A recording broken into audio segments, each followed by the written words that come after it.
Power Hour with John Lee. Doesn't add up. So, like, share and subscribe, but get some comments in there. Tell me things I don't know. Make some observations. And we're going to go to the Branch Davidians. With those crazy cats. The Christians. At least they were. I don't know if there's any still knocking about. But the leader of the Branch Davidians was David Koresh. It's one of these names he's given himself, but he was known as David Koresh. And he was the leader of the Branch Davidians. So they're Christians, but they're a sect. They believe in they read the Bible, and they believe in God and Jesus and all the rest of it, but they break away from the mainstream Christianity, the mainstream Christian ideology, and they create their own little world, really, their own version of biblical text, which includes David Koresh, even though his name is not in the fucking book, And he's allowed to have sex with anybody he wants, a typical cult leader. Yeah, God reckons I need to have sex with your wife and your sister and your daughter. And if you make a fuss about it, you'll burn in the fires of hell. So I'm not saying that David Koresh was a good guy or anybody else was in the house was good or bad. I didn't know them, but they were extremely devout, religious people, very, very serious about it. And so was David Koresh. Apparently, the man knew the Bible front to back. He could literally quote any part of the Bible word for word, verbatim. So he put the work in to become a cult leader. You have to give him that. And he had 20-odd kids. I don't know if that's putting the work in, but I'm just mentioning that. He had 20-odd kids himself.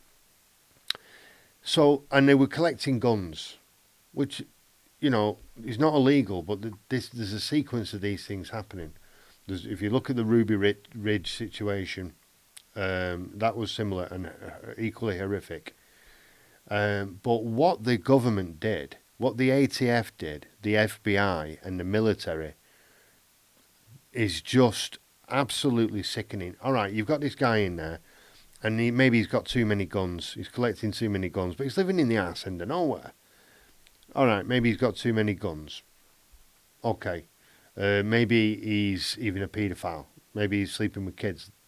He's been accused of that. You don't really know. They didn't really know at this point. They didn't know anything. They just targeted him, and they went down there, and they tell, you can see on the video they're lying. There's this dispute about who was shooting first. They're lying.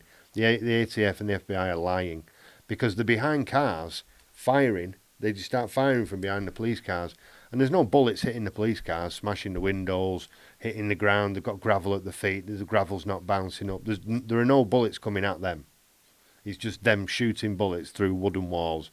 You can hear it on the taped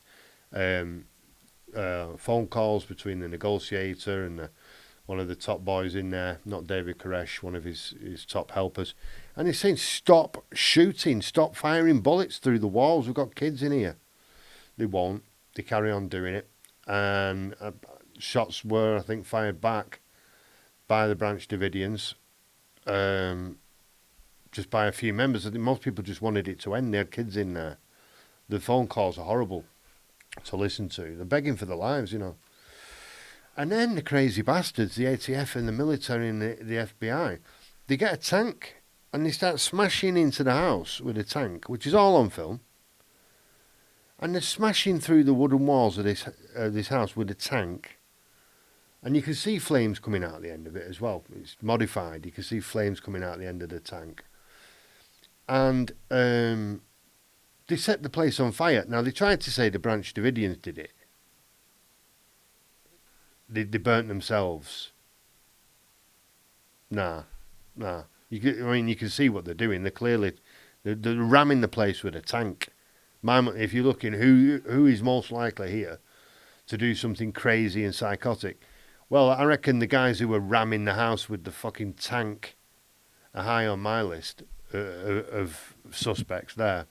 And they burned the place to the ground and killed a load of kids. They killed 82 people in total. And I don't know what, I can't remember now. My mind blocks it out. It's about 26 children, I think.